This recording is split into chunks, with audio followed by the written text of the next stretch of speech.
नमस्कार दोस्तों। आज के इस वीडियो में आपका स्वागत है। यह हमारा व्रत का भाग 2 है। तो चलते हैं क्वेश्चन पे। पहला क्वेश्चन है हमारा, दो सकेंद्री व्रतों के व्यासों की लंबाई क्रमशः 8 सेंटीमीटर तथा 10 सेंटीमीटर है। उनके बीच के घिरे क्षेत्र का क्षेत्रफल हमको पता करना है।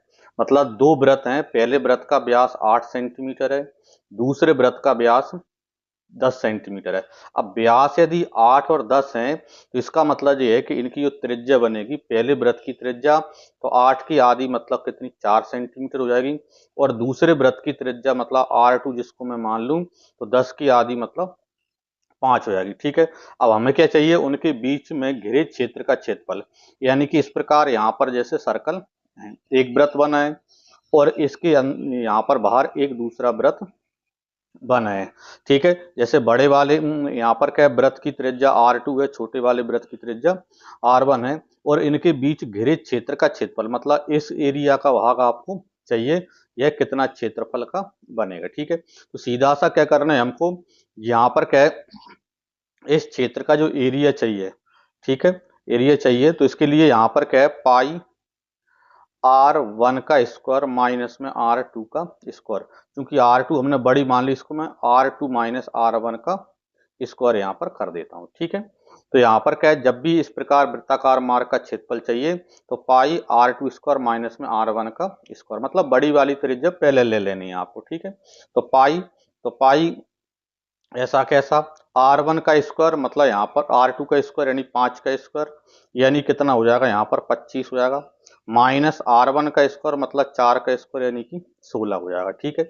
इस प्रकार 25 माइनस 16 यानी 9, और इधर अपना पाई यही। ठीक है। तो 9 पाई वर्ग सेंटीमीटर आपका आंसर इसका बन जाएगा। ठीक है। यानी कि ऑप्शन सी आंसर आपका इसका हो जाएगा। ठीक है। आगे देखें देखें तो अगला प्रश्न हमारा है, देखें क्या दिया है, दो वृत्तों की त्रिज्याओं का अनुपात 1:2 है, उनके क्षेत्रफलों का अनुपात क्या है। ठीक है। वृत्त की त्रिज्याओं का अनुपात मतलब पहले वृत्त की त्रिज्या R1 है, दूसरे वृत्त की त्रिज्या जैसे R2 है, तो इनका जो अनुपात दिया है वो 1:2 हमको दिया है। ठीक है। पूछा क्या है, उनके क्षेत्रफलों का अनुपात। तो जैसे पहले वृत्त का क्षेत्रफल मतलब पाई R1 का स्क्वायर, अनुपात दूसरे वृत्त का क्षेत्रफल मतलब पाई R2 का स्क्वायर। यहां से आपको देखने में ये मिल रहा है, जैसे पाई से पाई तो कट जाएगा, R1 का स्क्वायर अनुपात R2 का स्क्वायर आपको चाहिए। यानी इसका मतलब यह है, जब R1 की वैल्यू 1 है तो R1 का स्क्वायर, तो 1 का स्क्वायर यानी कि 1 ही आ जाएगा। यहाँ पर अनुपात R2 कितना है, 2 है, हमें चाहिए R2 का स्क्वायर, तो 2 का स्क्वायर मतलब कितना हो जाएगा, 4 आ जाएगा। मतलब उनके क्षेत्रफलों का जो अनुपात है वो 1:4 अपना आंसर उसका हो जाएगा। मतलब ऑप्शन सी वाला आंसर आपका बन जाएगा यहाँ पर। ठीक है। देखें तो अगला प्रश्न है हमारा, एक वृत्ताकार गोल भूखंड के चारों ओर वृत्ताकार गोल रास्ते पर की गई बाहरी फेंसिंग बाड़ लगाना उसके अंदर की तरफ की गई फेंसिंग से 33 मीटर अधिक है। भूखंड के चारों ओर रास्ते की चौड़ाई क्या है। ठीक है। तो किस प्रकार है, जैसे यहाँ पर एक क्या है, वृत्ताकार, यहाँ पर एक हमने खेत बना लिया। ठीक है। अब इसके क्या है, चारों ओर इस प्रकार यहाँ पर जो वृत्ताकार एक मार्ग है। ठीक है। अब उसने ये बोल रखा है कि बाहरी जो फेंसिंग है, बाहर की जो फेंसिंग है मतलब बाहरी पर्दी की जो लंबाई है वो अंदर वाली से कितनी है, 33 मीटर अधिक है। यानी इन अंदर वाले वृत्त और बाहर वाले वृत्त की जो पर्दियों का जो अंतर है वो 33 मीटर है। हमसे पूछा क्या है कि भूखंड की चार रास्ते की चौड़ाई, तो रास्ते की चौड़ाई मतलब ये वाली वैल्यू आपको चाहिए। और हमने फर्स्ट वीडियो में बताया था कि जब भी रास्ते की चौड़ाई चाहिए तो इसका मतलब ये हमको R1 मतलब R1 माइनस R2 की वैल्यू चाहिए, मतलब उनकी त्रिज्याओं का अंतर जो बनेगा वो ही रास्ते की चौड़ाई हो जाएगी। अब क्या दिया है कि दोनों पर्दियों का अंतर दिया है यहाँ पर। ठीक है। बाहर वाली पर्दी जो है अंदर वाली पर्दी से 33 मीटर अधिक है, और कम या अधिक मतलब उनका अंतर यहाँ पर आपको दिया है। तो यहाँ पर बाहरी पर्दी क्या हुई, 2 पाई R1 माइनस अंदर वाली पर्दी निकालेंगे तो 2 पाई R2 बराबर कितना दिए, 33, तो बराबर 33। ठीक है।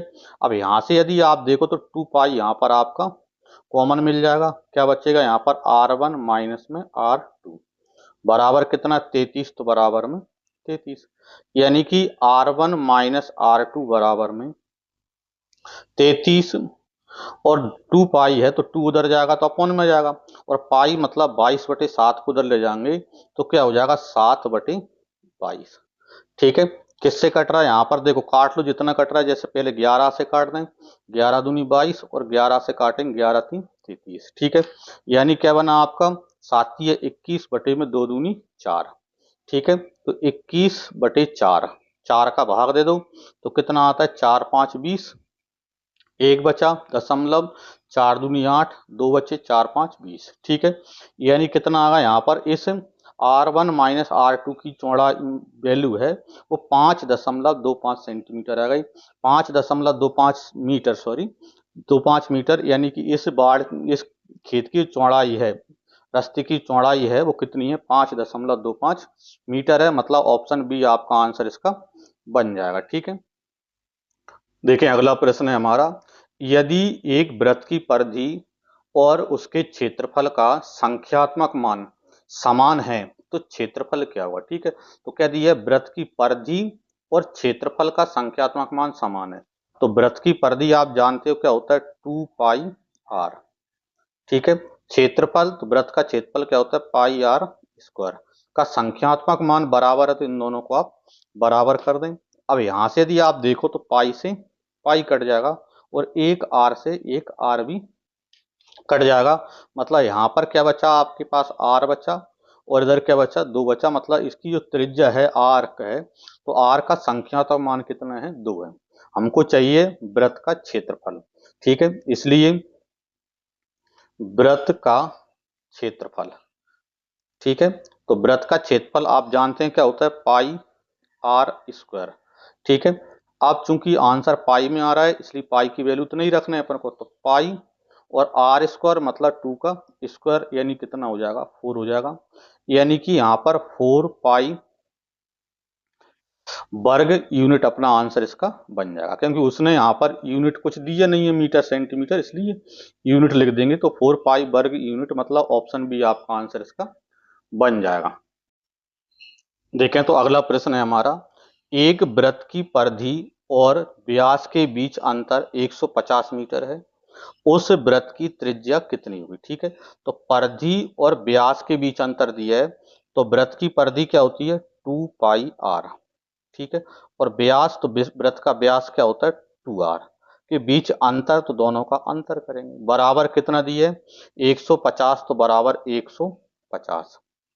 ठीक है, यहां से देखें 2r कॉमन आ रहा है। ठीक है, तो 2r यहां पर मैं कॉमन लेता हूं, अंदर क्या बचेगा पाई मतलब 22/7 और माइनस में यहाँ पर 1। ठीक है, इधर कितने यहाँ पर 150, इधर 150 अपने चलते रहेंगे। ठीक है, यानी 2r, अब इसको सॉल्व करोगे तो देखो 7 का 1 में 7 और माइनस 22, तो 22 में से 7 यानी कितना बच जाएगा 15 और बटे में 7, बराबर कितने 150, तो बराबर में 150। ठीक है, यानी कि r बराबर कितना आएगा यहाँ पर 150।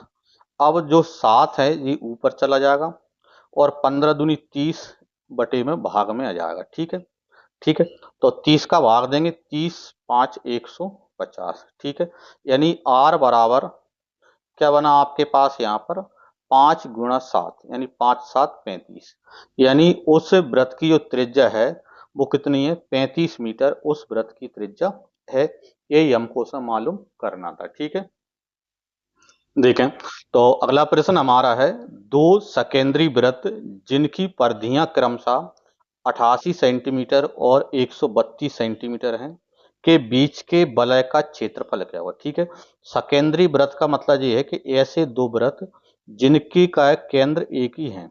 ठीक है, इस प्रकार यहाँ पर है, एक वृत्त बना दिया और एक बाहर वृत्त यहाँ पर इस प्रकार बना दिया। ठीक है, दोनों के क्या केंद्र एक ही है। ठीक है, दोनों का केंद्र जैसे O है, यहाँ पर क्या है दोनों का केंद्र O है।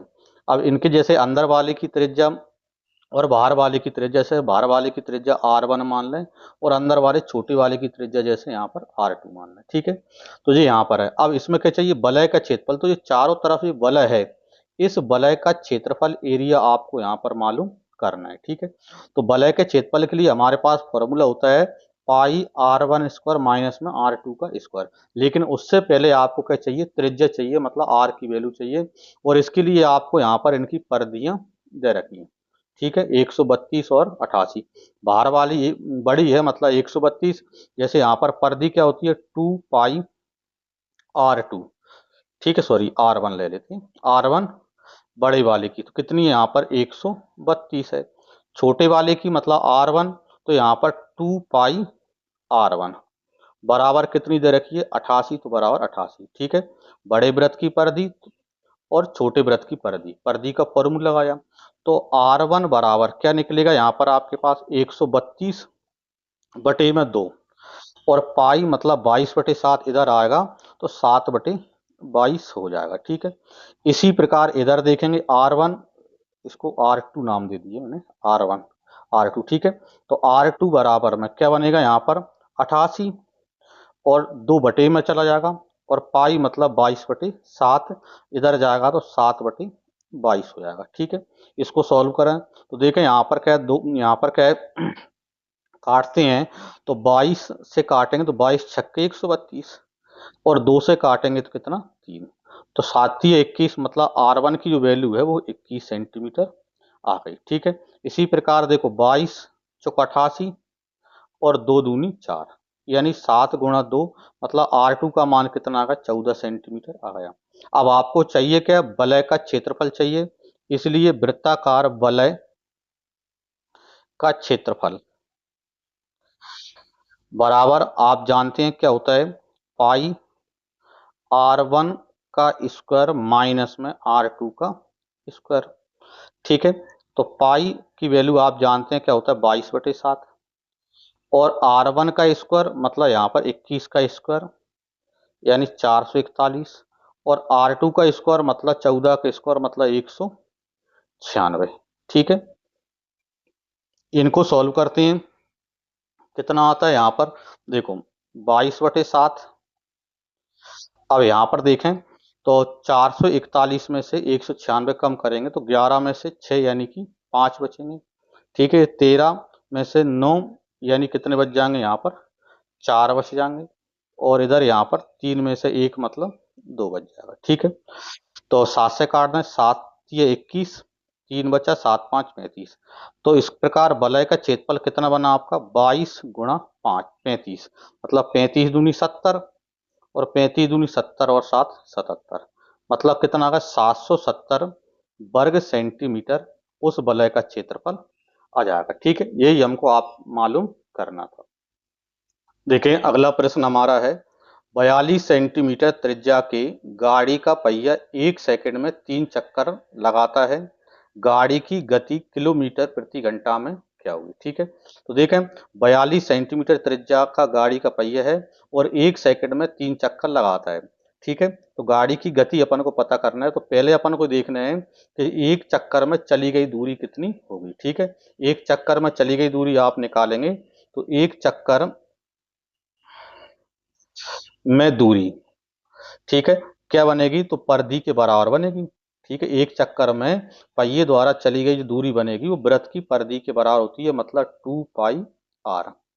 ठीक है, यहाँ पर तो 2 पाई का मान 22/7 और r का मान तो कितना है 42। ठीक है, तो 42 लिख देंगे, 7×6 = 42, यानी कितना आता है, इनका गुणा कर देंगे तो 6 दूनी 12 और 12 दूनी 24, 25 26। ठीक है, यानी एक चक्कर में पहिया कितनी दूरी तय कर रहा है, 264 सेंटीमीटर। तो एक सेकंड में 3 चक्कर लगाता है, इसलिए 3 चक्कर में चली दूरी, तो 3 चक्कर में चली दूरी मतलब 264 में हम 3 का गुणा कर देंगे, तो 300 करेंगे तो 3 सेकंड में कितना चलेगा, तो 3 का गुणा करेंगे, 4×3 = 12। ठीक है, 6×3 = 18 और 1 = 19, 3 दूनी 6 और 1 7, 792 सेंटीमीटर भाई 3 चक्कर में चलेगा। 3 चक्कर मतलब 1 सेकंड में, मतलब 1 सेकंड में पहिया कितना चलता है, 792 सेंटीमीटर चलता है।